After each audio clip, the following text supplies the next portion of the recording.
do Rio Grande do Sul, do Brasil, no mundo inteiro, que nos recebem pelas ondas amigas da internet. Estamos mais uma vez aqui com o nosso programa Crônicas do Alegrete, que é o programa da família conservadora, a voz da direita na nossa cidade, na nossa região, porque, como eu já disse anteriormente, estamos presentes em vários locais do Brasil, já temos seguidores no YouTube, no Facebook, em várias cidades, até em vários estados. E até fora do país. E até fora do país que nos acompanham. Então somos um programa mundial. Tem um seguidor em Quito, no Equador. Aí, viu? Viu? Nós somos um programa mundial já. Mundial. Aqui o Crônica do Alegrete agora é mundial. Bom dia, doutor Machado, e bom dia, Ronaldo. Bom dia. Falou em mundial, né, Hélio? A gente tem que vir com Colorado, né? Mundial é Colorado, né? Não tem essa, não tem outra alternativa. Bom dia aos ouvintes, amigos da Cidade do Campo. Estamos iniciando então o Crônica de Alegrete. Mais um sábado com características já de inverno. Viemos aqui hoje debater com a comunidade os problemas locais, estaduais e nacionais que foram manchete na TV séria e na TV nem tão séria. Mas eu queria começar aqui mandando um abraço bem carinhoso para o casal Arima e Hugo, que tiveram a tristeza de perder seu filho. A gente queria deixar aqui o nosso abraço, nosso carinho, nosso respeito, e dizer que essas coisas a gente tem que entregar na mão de Deus, que Ele sabe o que está fazendo. Tá? Então fica aqui o registro. Um abraço para esse casal amigo, nossos vizinhos ali, para que tenham força, tenham fé, que com o tempo as coisas vão se ajeitando. Também queria mais uma vez aqui falar para o pessoal referente à reforma do telhado da igreja matriz. Ainda falta bastantinho para a gente chegar aos 300, quase 400 mil reais que dá para fazer toda a reforma do telhado. Eu vou informar que o Pix, para quem quiser fazer, é o 55999028285. 55999028285. É o celular, né? Isso. E mandar um abraço também para o Adão, ali, grande liderança das Tele Rapidinha. Já estivemos em reunião, outras oportunidades com ele. Sempre deixa um abraço para nós aqui no programa, então fica aqui nosso carinho, nosso respeito, nossa admiração. E continue sempre conosco aí. Quem puder compartilhar também na página do Orkut, olha, eu já estou no Orkut. Na página do YouTube, a gente estamos chegando na casa dos 300 seguidores lá, mas no Crônicas do Facebook nós temos mais de 3 mil seguidores, né? Então vamos migrar também essa quantidade de pessoas que seguem pelo Facebook também para o canal no YouTube. É que eu olho pro Cássio e me lembro do Orkut. É que o Orkut me lembra, sabe o que, Hélio Alves? O Orkut lembra os títulos do Inter, que é bem antigo, né? Eu acho que é por aí o negócio. Bom dia, Ronaldo. Bom dia, Alexandre, Castro, todos os amigos ouvintes da Rádio Alegrete. Queria mandar um abraço especial para a Alessandra, lá em Quito, no Equador. Nos ouve assiduamente. O Valtério, que deve estar na boca da lareira, lá na São Roque, nos ouvindo também, na sua audiência. Todos os amigos da Cidade do Campo, que compartilham conosco esse ideal da família conservadora, de direita, para a gente debater aí, trazer à luz alguns assuntos que foram destaque na semana, né, Alexandre? A tua agenda está cheia, Alexandre. Eu queria também prestar algumas informações. Esta semana já chegaram as 1.000 cestas básicas oriundas do Ministério da Cidadania, uma solicitação de bastante tempo do deputado Sanderson. Elas já foram entregues na Secretaria da Assistência Social. A gente já postou ali também no canal do Crônicas e também no Facebook os critérios de distribuição para que essas cestas básicas cheguem àquelas pessoas que realmente estão passando uma situação de vulnerabilidade alimentar. Não é nem questão de vulnerabilidade social, é alimentar mesmo. Aqueles que estão com dificuldade de se alimentar, que muitos achavam que era discurso do presidente Bolsonaro, que isso ia acontecer, que ele falava sempre das pessoas que não estão nos números. E aí a gente está vendo o quanto aumentou o número de pessoas na rua, o que teve de gente que nunca morou na rua e com essa questão da pandemia passaram a morar na rua. Então, é para essas pessoas que o presidente pensou nesses diversos programas. Esse é só mais um, né, dos programas que o governo federal tem. Agora tem a questão do Auxílio Brasil, que essas famílias vão receber no mínimo R$400, sendo que antes eram cento e poucos reais, gente, não esqueça disso, né? E o Auxílio Brasil bateu o recorde de distribuir recurso para quem mais precisa do que os últimos 16 anos de governo socialista, petista.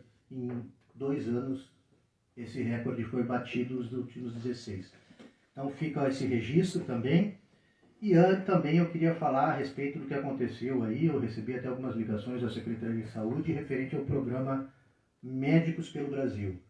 É que eu ouvi na rádio atentamente, como costumo ouvir sempre a Rádio Alegrete. O Hélio Alves vem aqui de madrugada e eu tenho que honrar ele, né, tio? Já está com o cabelo branco de tanto pegar geada aí. E aí eu venho sempre ouvindo aqui, né, meu amigo da Rádio Alegrete. E eu vi uma entrevista da secretária onde praticamente disse que a Alegrete estava sem médico em função do governo federal. Fui atrás porque pessoas me ligaram, inclusive da imprensa, para tirar informações. E o que aconteceu era uma migração que estava prevista do programa aquele que sequer tinha o revalida, não sabia se eram médicos, quem eram as pessoas que estavam aí, para esse programa onde as pessoas, os médicos têm que estar devidamente habilitados para participar. E passou de 4 médicos para 6 médicos para atender. Então talvez essa semana que desse nessa mudança, essa transição, poderia ser tranquilamente, se houvesse planejamento, né? Dizer assim, não, essa demanda porque aumentou em 50% o número de médicos. Uhum. Essa demanda reprimida, obviamente, seria atendida pelos 6 médicos que estavam chegando. Então, só fazer esse registro, porque criou uma certa polêmica e a verdade tem que ser dita. E ali eu simplesmente transmiti o que foi dito na matéria do portal da Prefeitura, que assinamos o convênio e recebemos 6 médicos. Foi isso que está escrito ali. O resto não há como adivinhar porque não estava escrito na matéria. Feito mais esse registro, então vamos fazer um comentário breve aqui das perspectivas dos economistas dos canais de TV comprado. Ontem eu estava fazendo algumas pesquisas ali, olhando televisão, internet, enfim. E a previsão para esse ano, até o final do ano, a inflação fica em torno de 7%. E para o ano que vem, no máximo 13,5%. Então, as pessoas pessimistas que estão querendo vender uma realidade que não existe, a gente tem que ver que o próprio Estados Unidos está com dificuldade enorme de conter a inflação. E ao que tudo indica, o Brasil é quem está saindo primeiro dos 2 dígitos de inflação e ainda tem previsão de metade da inflação para o ano que vem, se tudo correr conforme está andando, porque a gente sabe que a economia é muito volátil, né, Ronaldo? É isso aí, Alexandre, muito bem colocado. Eu já tinha explorado esse assunto, né, Castro, na semana passada. Acho que é importantíssimo a gente trazer à baila esse tipo de assunto, porque às vezes o eleitor, cidadão menos informado, acaba sendo conduzido aí por narrativas falsas que querem jogar nas costas do presidente a conta, o resultado da pandemia. Pandemia, guerra, é uma conjuntura internacional, né? Então aquela política do fica em casa, que a economia a gente vê depois, está apresentando a conta, o resultado é esse aí. E é no mundo inteiro. E o Brasil, para quem acompanha, sabe do que eu estou falando, que é só dar uma googada aí na internet, dar uma pesquisada rápida que vai ver, que o Brasil é um dos países que está se saindo melhor. Tanto que o presidente do Banco Central do Brasil foi escolhido o melhor presidente do Banco Central do mundo nesse ano, né? Devido às políticas, às estratégias econômicas adotadas aí no período de pandemia. Então é que se dizer, para que o pessoal fique esperto e não caia nessa falácia de que o alimento está caro, a culpa é do Bolsonaro, né? Isso aí é a exploração politiqueira da oposição. Então, repito, essa inflação é uma conjuntura internacional.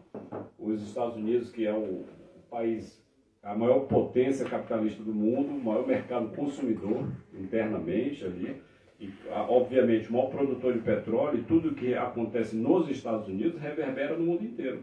Nos Estados Unidos a gasolina subiu 150% do ano passado para cá.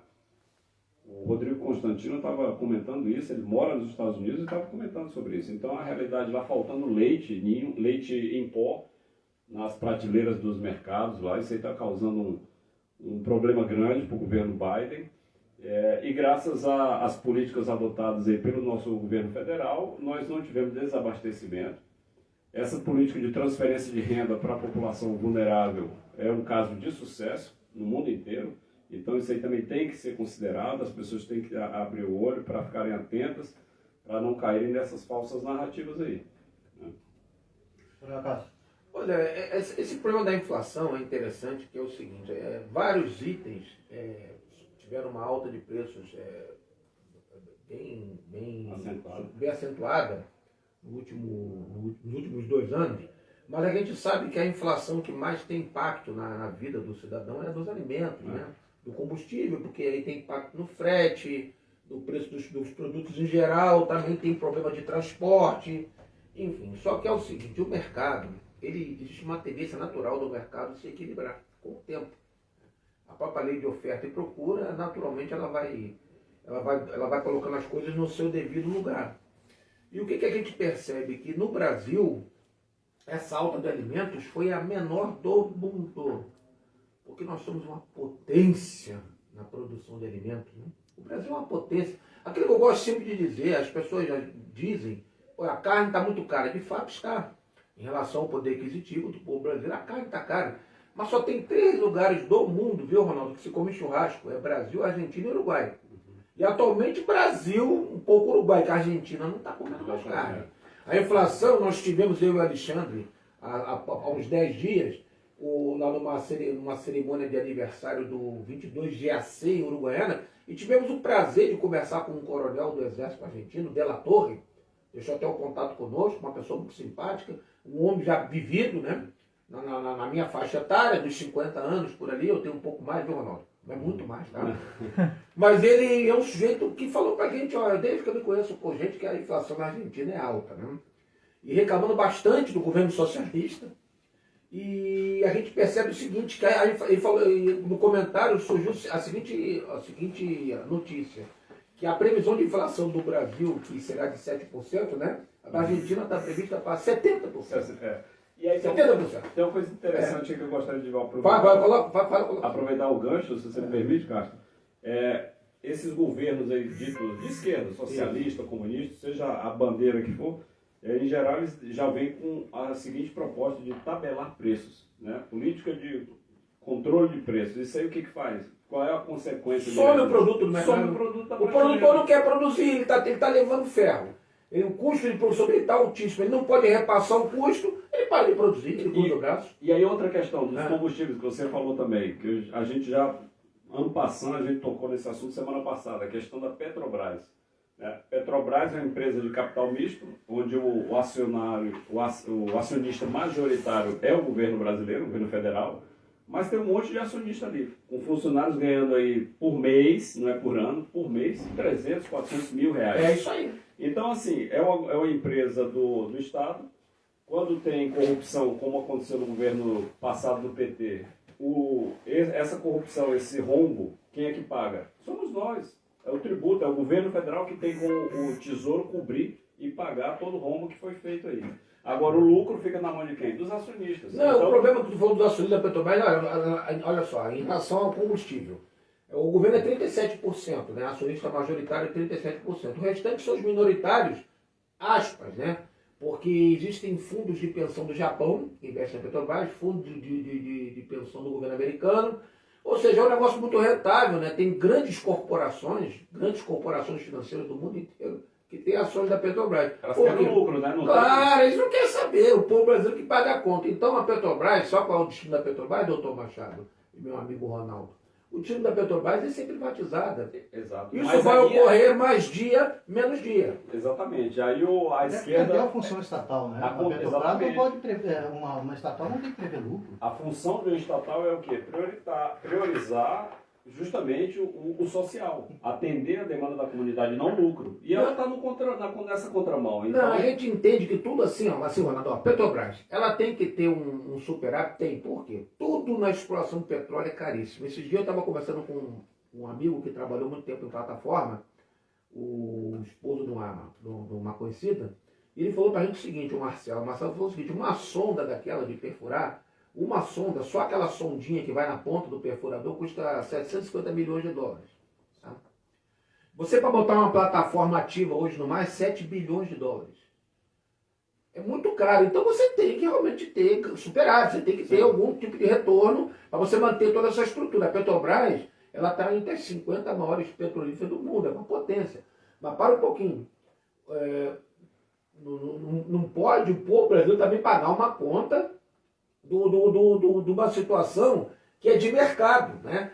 Você está pagando. Se o governo tivesse uma quantidade expressiva de participação de ações, mas ele tem uma participação, embora majoritária, bem menor. 63% de tudo que a Petrobras fatura é para entregar na mão de acionista. Então, aí que tá. Aí é complicado, né? É uma lógica cruel nisso aí. Qual é a lógica da Petrobras? Privatiza-se o lucro e socializa-se o prejuízo. Sim, sempre foi assim. Então, sempre foi assim. pra que Quando dá manter- prejuízo, pra que o manter- governo que paga. O governo tem 37%, mas quando dá prejuízo, eles não dividem com os acionistas. Mas a esquerda fica batendo na tecla. Não, tem que manter, tem que estatizar. Por quê? Para ter justamente cargos para distribuir, ter de onde desviar dinheiro. Olha, o combustível, eu já vou dizer para vocês, meus amigos, ele vai ficar nesse patamar aí. 7, quando tiver muito bom, 6 e pouco, vai ter que ser isso aí. Olhem o resto do mundo, não vivam numa bolha. Tá? Ninguém está justificando uma alta. Claro, o poder aquisitivo do povo brasileiro é baixo, sim, mas o combustível, isso é uma commodity, isso aí é no mundo inteiro, ele tem um valor. Tá? Não tem que mais ou menos acompanhar o mercado, senão você não negocia, você não compra, você não vende, você não faz mais nada. O combustível à base de petróleo vai ficar cada vez mais caro, porque o petróleo vai ficar escasso.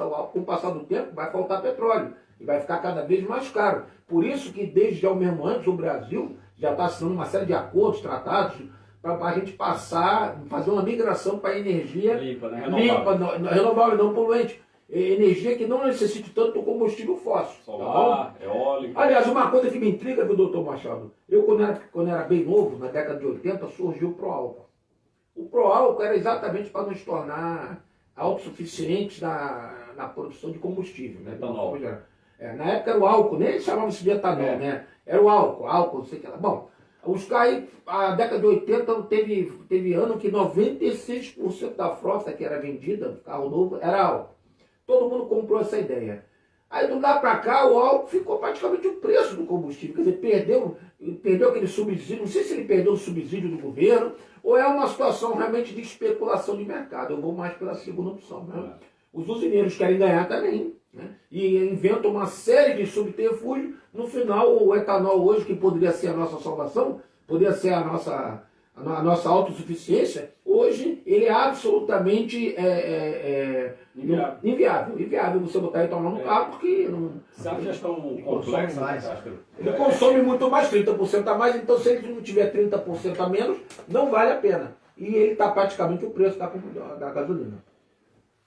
Outra questão que aconteceu essa semana, aqui, vamos trazer um pouco aqui para o nosso bairro, que foi a questão do fechamento de diversas varas do trabalho nos municípios. Eu, particularmente, tenho uma posição e debati muito sobre isso, porque as varas do trabalho hoje seria, com toda certeza, um retrocesso,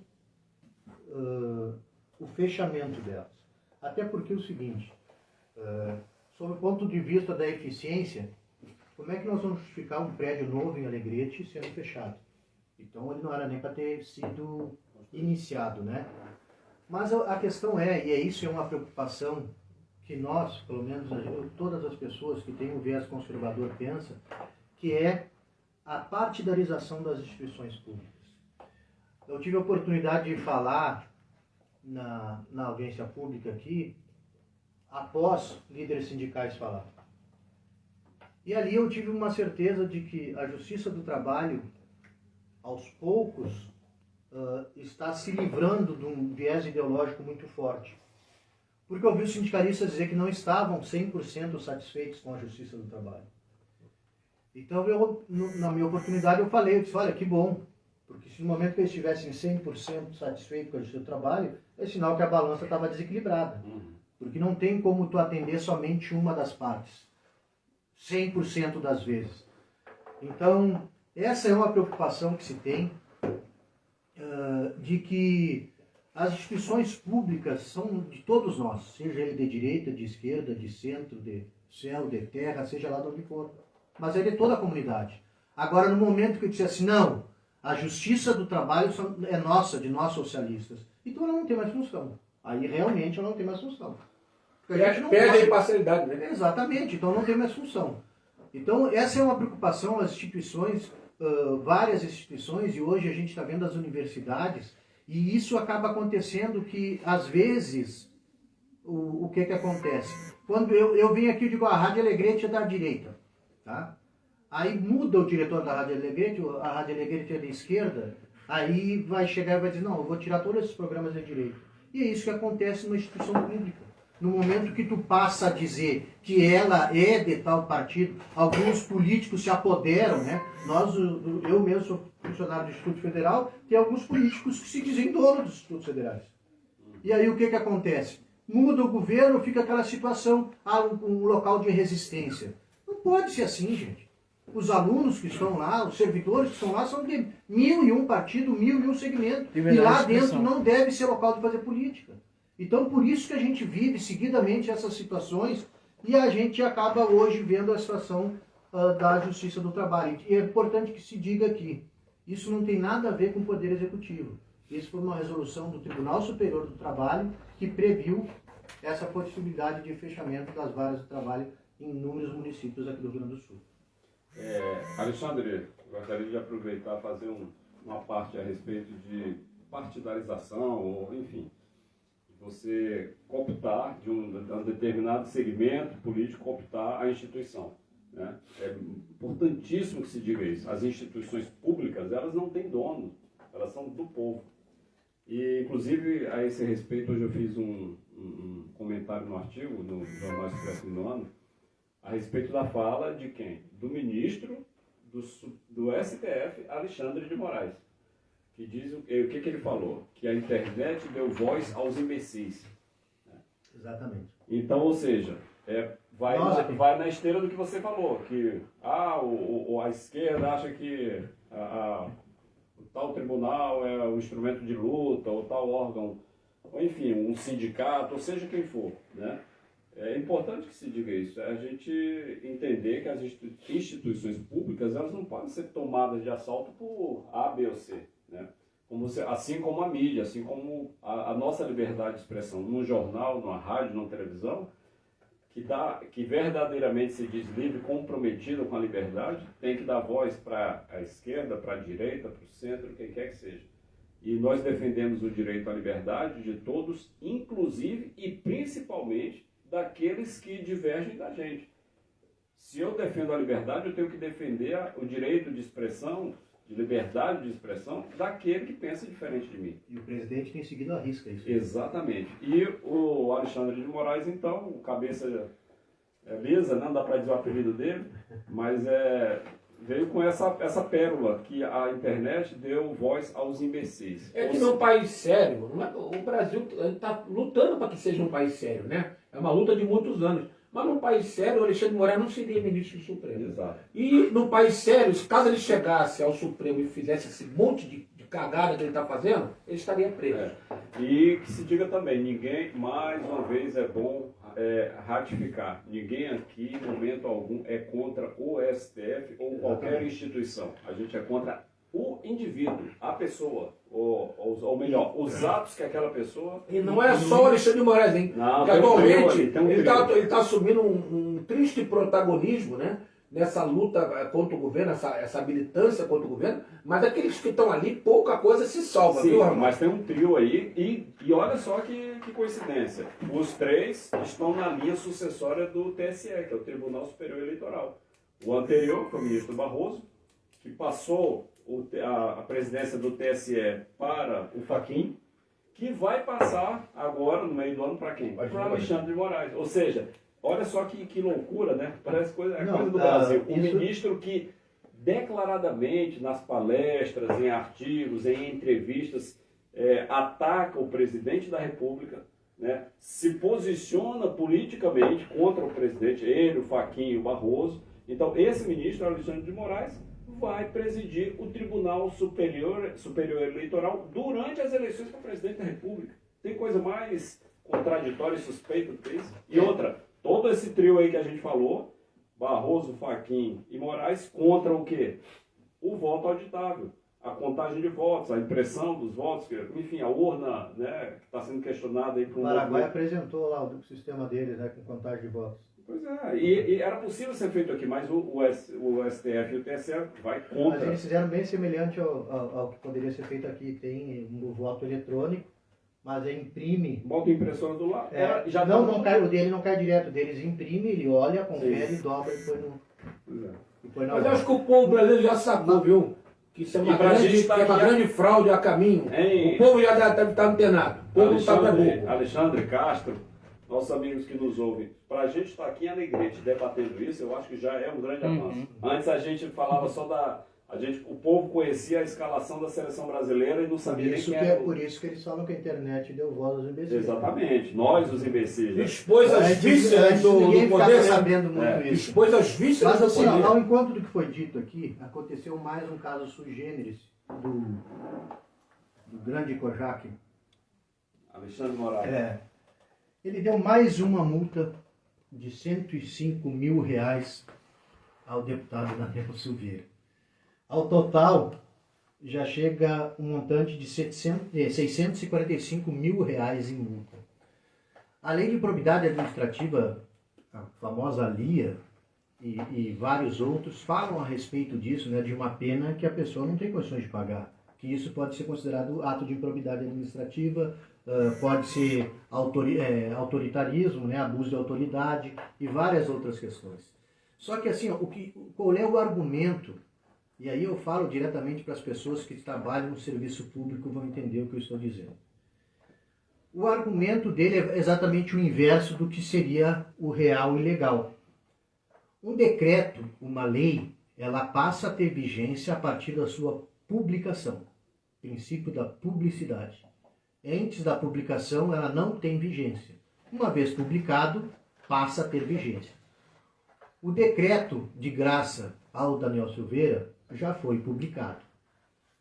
Ou seja, para ele deixar de ter validade, tem que haver, ou ele é revogado pelo próprio Poder Executivo, ou ele é declarado inconstitucional através da Justiça, do Poder Judiciário. Só que o seu amigo do Demo, Alexandre de Moraes, inverteu. Agora, um decreto e uma lei, ela não passa a valer no momento da sua publicidade, mas só após que eles dizem que vale. Então ele está dando a multa porque ele considera que o decreto do presidente, que é ato discricionário seu, está bem claro, é um poder outorgado ao presidente que ele pode fazer a qualquer momento e só ele pode fazer. É autossuficiente. Ou seja, não depende do aval do STF. E agora eles estão dando multa no seu coitado desse próximo E bloquearam as contas, né, Alexandre? Exatamente. Bloquearam as contas. Bens e contas dele. Então hoje ele não tem nem como comer. Ele vai ter que pedir dinheiro emprestado. As contas estão bloqueadas e os bens deles estão bloqueados. E está bloqueado também porque o Supremo não decidiu ainda se está valendo ou não o decreto do presidente. E não cabe o Supremo também avaliar nada, é autossuficiente o decreto. Mas, por favor, gente, são aberrações, assim, ó. Olha, a prevaricação do seu Rodrigo Pacheco, Pachequinho, como é chamado, é gritante. É gritante. Uma situação como essa jamais pode passar em branco. Jamais. Agora o presidente provocou a PGR, mandou para o STF para ver, exatamente para ver a reação deles. Eles deram muito pouca importância, obviamente, né? E também a Corte Interamericana, o presidente mandou para lá um documento para que algo seja feito. Ora, onde é que se viu? Ele mesmo, Alexandre de Moraes, quando o seu padrinho Temer deu o indulto de Natal, ele mesmo, na sua defesa, o padrinho dele, ele disse, isso é uma prerrogativa do presidente e ninguém discute. Agora ele resolveu discutir. E, gente, Moro foi declarado parcial em situação ao presidente Lula. Se Alexandre de Moraes não é parcial com relação ao presidente Bolsonaro, quem seria? Quem seria? A pergunta que eu faço para vocês. Se Moro foi considerado parcial, Alexandre de Moraes tem que ser declarado parcial ontem. Ontem. Ele não tem condições de presidir essas eleições. E isso é um fato. Não é nenhuma narrativa, não é nada, é um fato. Até quem é contra sabe, não vai reconhecer, mas sabe que isso é um fato. E toda essa birra, né, entre esses, principalmente esse trio aí do STF, desses 3 ministros contra o presidente, nos lembra também de uma função importante do próximo presidente que nós vamos eleger, que é o presidente que vai colocar mais 2 ministros no STF. E o Alexandre, você começou a falar, eu posso fazer rapidamente com um momento coluna social? Podemos fazer? Sim. Momento coluna social. O nosso amigo Lula casou essa semana, é um sujeito sim, muito rico, um sujeito muito próspero, casou com toda a pompa e circunstância, não é verdade? Sério? Só que antes do casamento, é interessante que essa semana que passou, antes do casamento teve um episódio lá em Juiz de Fora, que o Lula chegou lá, a Gleisi Hoffmann estava transmitida ao vivo, a live dela, né, como presidente do PT, e o Lula não quis saltar do ônibus lá em Juiz de Fora, que xingava ele de tudo que é nome, não quis saltar e aloprou dentro do ônibus, falou palavrão. Esses pobres, não dá nem pra falar. Bravo, chamou, falou horror, xingou a Gleisi Hoffmann, né, mas depois o Lula casou, né, deve estar mais calmo, né, depois da lua de mel. Tem um detalhe, Castro, eu não sei se você lembra, dias atrás ele fez uma declaração pública aí, É sério? que a classe média brasileira, ela era muito snob, porque ele queria controlar o consumo. Ele disse que uma televisão só. tem que ter uma televisão só. O cidadão teria que ter uma televisão só na casa. Essa história de ter uma televisão no quarto, etc. Não, tem que ter uma televisão só.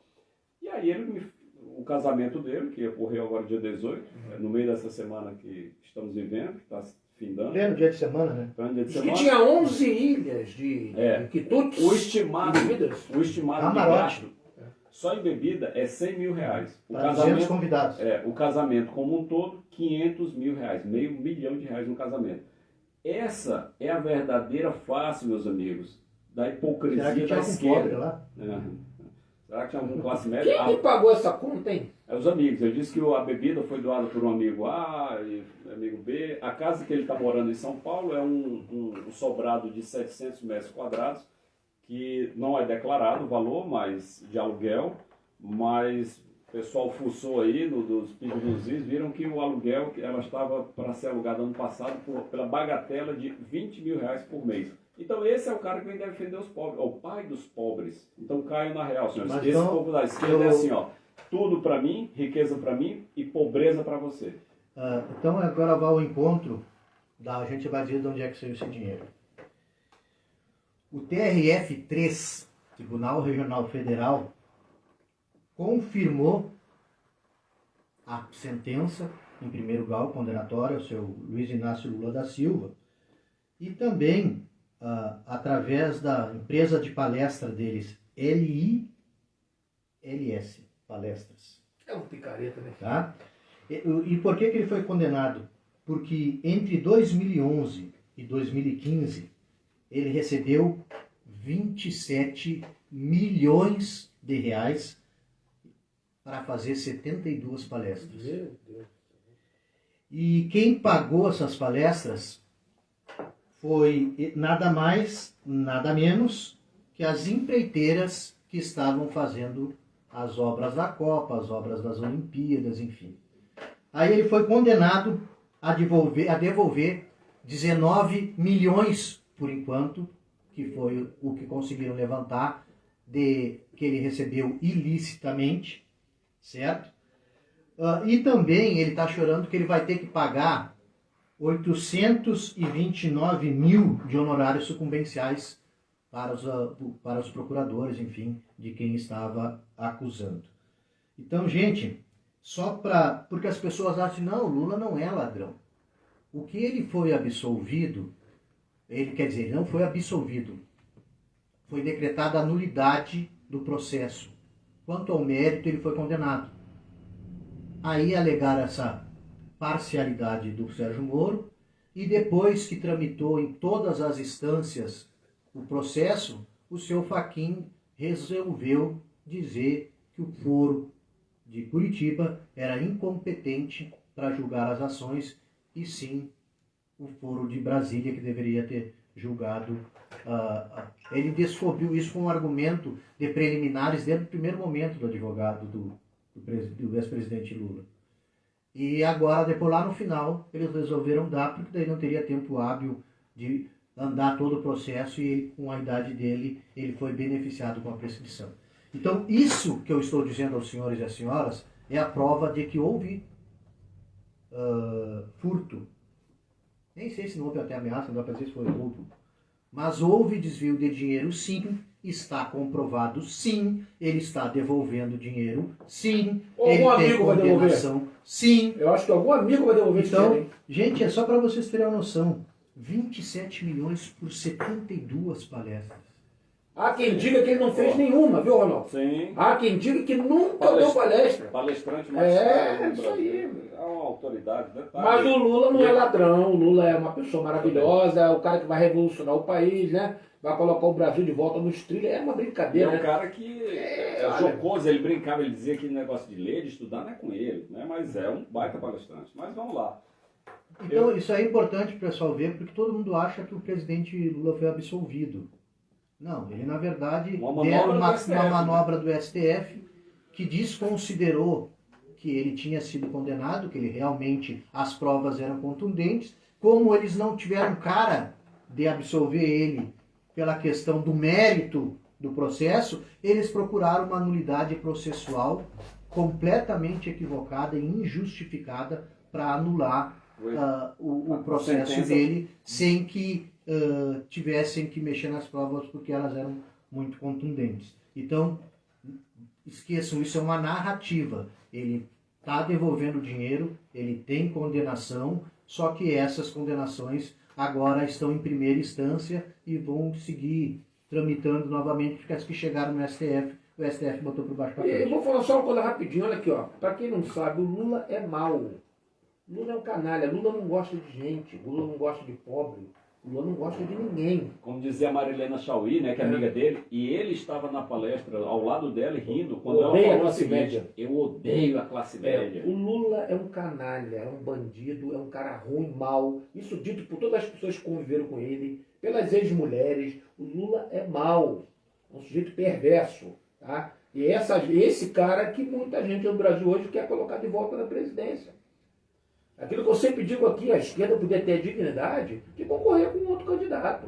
A gente não vai concordar, logicamente, com a ideologia, com os métodos, com a maneira de pensar da esquerda. Porém, a gente respeitaria se fosse um candidato respeitável. Sim. Mas o Lula, pelo amor de Deus, gente, olha, até eu convido você, esquerda. Você que é de esquerda e está me ouvindo, volta no Bolsonaro.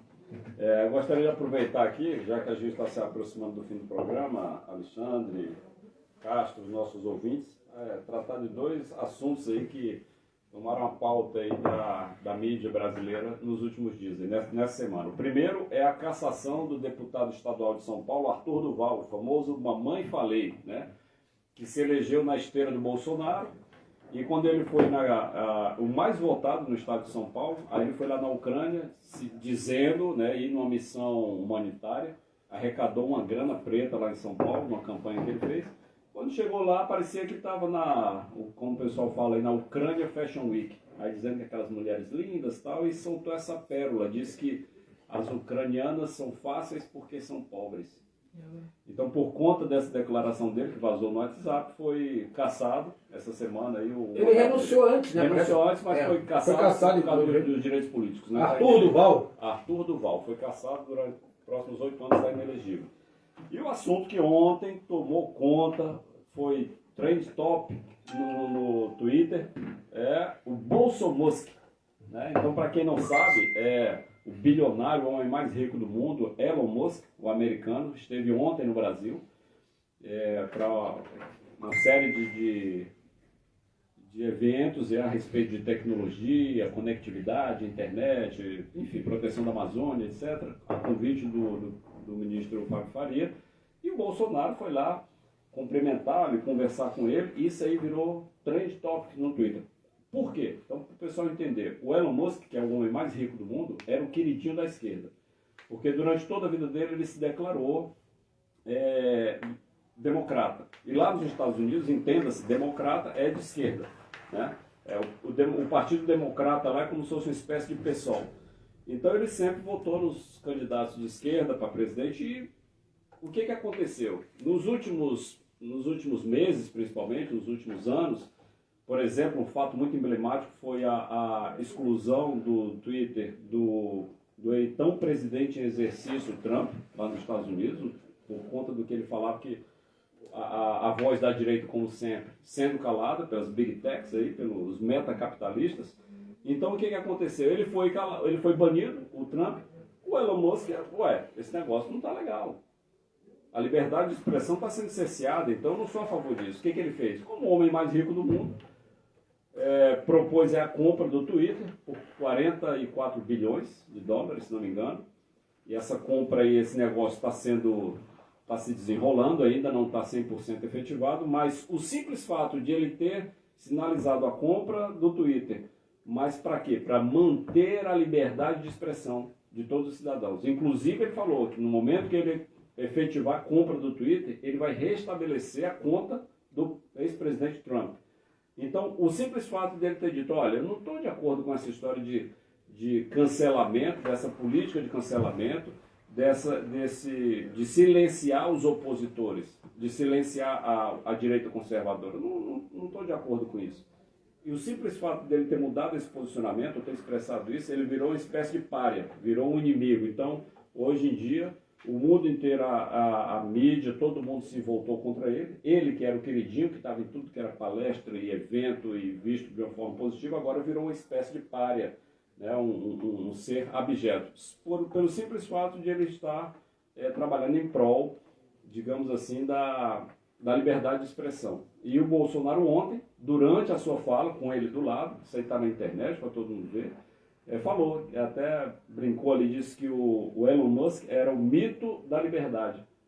E aí virou esse negócio agora, virou esse trend topics aí do Twitter, o Bolsonaro e Elon Musk. Mas tá bem, gente, então estamos aqui para os nossos patrocinadores, Fazenda Várzea do Ianduí, Cabanha Ibirocai, do nosso amigo Coronel Tales, tem touro Shortons e Angus, e também tem o Feno Nativo, né? Que para quem tiver interesse lá, procurar Cabanha Ibirocai. E também a construtora alegretense, tem obras urbanas e rurais aí, está trazendo desenvolvimento para a cidade do Alegrete. E a SEAC Gestão, da nossa amiga Ruth Vitorino, que nos apoiam aí no programa e também fazem parte dessa bancada seguidamente. Então, vamos aos cumprimentos, Coronel Carlos. Não, eu gostaria também só fazer uma complementar o que o Ronaldo falou. Lá nos Estados Unidos, para quem não sabe, existem dois partidos principais, vamos dizer assim, né? Que são os democratas e os republicanos. Tem aquela ala independente também, mas basicamente são esses dois. Os republicanos, eles são ultraconservadores. Os democratas, ao longo dos anos, eles sempre foram de uma esquerda bem moderada e bastante conservadores também. De uns tempos para cá, é que os democratas estão se pessoalizando, como ele falou, né? Eles começaram a assumir aquela ala mais radical do pensamento de esquerda, né? Mas o radicalismo deles é um centro-direita nosso. Por exemplo, o Kennedy era conservador e era democrata, Bill Clinton e vários outros, né? Mas eles sempre tiveram um pensamento, digamos assim, antagônico ao dos republicanos, que são muito conservadores, são armamentistas, né? Os republicanos são muito religiosos, enfim, eles acabam se chocando em alguns pontos. Mas eu gostei de cumprimentar todo o povo do Alegrete e dizer que é o segundo programa que a gente tem de 45 minutos. E a gente vê que o tempo realmente é pouco, né? A gente gostaria de ter mais tempo ainda. E nós estamos preparando algumas surpresas para vocês. Algumas entrevistas, né, de peso que vamos trazer aqui para o nosso programa, né, Alexandre? Exatamente. Agora a gente vai retomar a questão das entrevistas aqui de autoridades, principalmente de Brasília, para trazer novidades para a gente. Tá bem? Então não esqueçam da reforma do telhado da igreja. O Pix é 55999028285. A nossa igreja matriz precisa da colaboração da nossa comunidade. Então, um bom sábado e um abençoado domingo a todos e que Deus esteja sempre conosco. Vai lá, Ronaldo, despede para nós aí. Um bom fim de semana aos amigos, fiquem com Deus. Um abraço.